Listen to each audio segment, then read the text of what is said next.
Hi, welcome to my video, and if it's your first time here, then welcome to my channel. Today I'm sharing 10 veggies that I keep around at all times, plus 5 bonus ingredients that I always have on hand. Let's get right into it.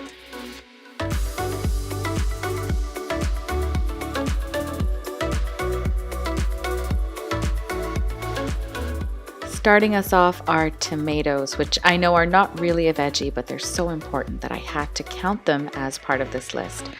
We love tomatoes so much that we grow a couple different varieties on our balcony every summer, and they are irresistible to us whenever we visit our local farmers market. This time I took a paper bag with me to hold my tomatoes instead of using the single-use plastic bag at my local market. I have been trying to be a little more aware of that lately. And when it comes to using our tomatoes, we use them in just about everything, in salads, in soups. They also form the base of so many of our delicious curries like this chana masala. And by the way, every recipe that you see in this video will be linked below for you. Another thing that I always make sure to have in the fridge is cucumber, also known as kira. And something that, really bugs me is just the amount of plastic that cucumber is wrapped in. We do make it a point to buy the field cucumbers during the summer because they are seasonal, they generally come unwrapped, and of course they have a very delicious flavor. And we use cucumbers in sandwiches, in fresh rolls, we even juice them. And of course, how can I forget, I probably make cucumber raita at least once a week. That is without a doubt our favorite raita. And moving ahead, sweet peppers, which are referred to usually as capsicum in India.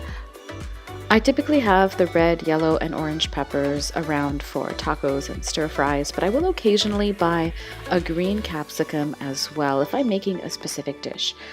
For example, mushroom shimla mirch or aloo shimla mirch, which really do work better with the green variety. Otherwise, it's usually just the warm peppers for me. I even use them in karai paneer or paneer jalfrezi.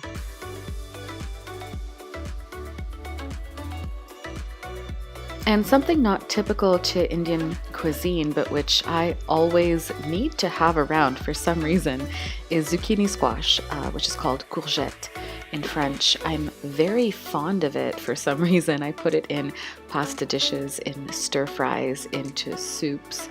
I also think that it makes a delicious cake, though I haven't made a zucchini cake on my channel yet. I did, however, make a spiral vegetable tart that uses the green and yellow zucchini as well as carrots.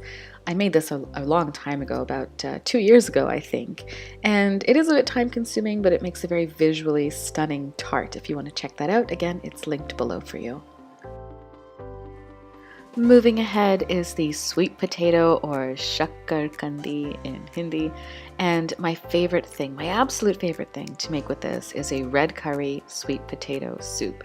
Of course, we have made sweet potato fries, and I sometimes do an oven roast with other veggies, but 9 times out of 10, the sweet potato becomes a soup. Next are carrots, gajar. Not my favorite vegetable, although I do not hate them. They're just simply not my favorite. But I need to have them in the fridge. They are very versatile. They go into so many things like soups and stir fries. And I've even made parantha out of gajar. Pranav is very fond of a sabzi, which is just called gajar matar ki sabzi. And of course, gajar goes into pulaus and biryani when I make it. And of course, we juice it as well. So although it's not my favorite, I actually consume a fair amount of it. The next vegetable is a humble one. It is cabbage or patta gobi, and I always feel very safe and comforted when I have one in the fridge. I know that I can always make a sabzi out of it, even if it's a very simple sauteed cabbage. I can add it into stir fries, in salads, and I've even a couple times made tacos out of it. It actually comes out really well. And in my humble opinion, paranthas made out of leftover patta gobi ki sabzi are the most delicious, or one of the most delicious paranthas ever, possibly. And from one gobi to the next, this time phul gobi or cauliflower. I absolutely love cauliflower in biryani and in pulao. It's also a staple in stir fries, and my husband's favorite paratha is gobi ka paratha. I love this vegetable for its versatility. I really think that it is gaining in popularity, especially with cauliflower rice being so famous these days. I'm still a fan of it in good old sabzis and side dishes, as well as roasted in the oven with spices like cumin and cinnamon. That's really tasty as well. Moving on to spinach or palak. I have to admit, I don't always have this in the fridge. I always like to have it in the fridge, but the quality of spinach I find in Toronto is very hit and miss. I do use baby spinach as the base of salad very often, and adult spinach will often go into soups and stir fries and even into my chila batter. A chila is best described as a savory pancake made from soaked lentils, and I'm really fond of adding spinach into this batter. I think it gives it a great flavor. I enjoy the bite of it, and it's a great way to sneak spinach into something that otherwise wouldn't really have spinach in it. Okay, rounding out the top 10 is aloo or potato, and I think that no Indian kitchen would be complete without the presence of several potatoes. This is truly a versatile vegetable. I mean, you can use it in just about any way. You can cook it by any method, and although we don't cook it often, we tend to use more of the sweet potato, honestly. I do always have at least 3 or 4 potatoes in my fridge. And this sabzi that you're seeing here, aloo methi, that is probably both mine and my husband's favorite dish made from potato.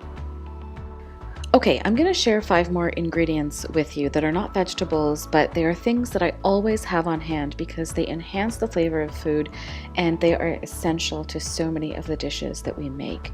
So I'm going to give you 5 bonus ingredients now that I always have around. I always have either shallots or red onions. I always have white onions.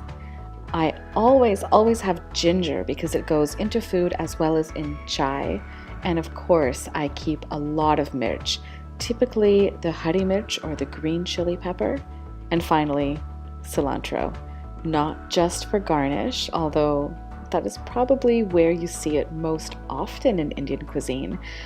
But every once in a while, you'll come across a dish like this tomato rasam that I made a little while ago that actually uses cilantro in the broth, and not just the leaves, but also the stems as well. So it can be very integral to certain items.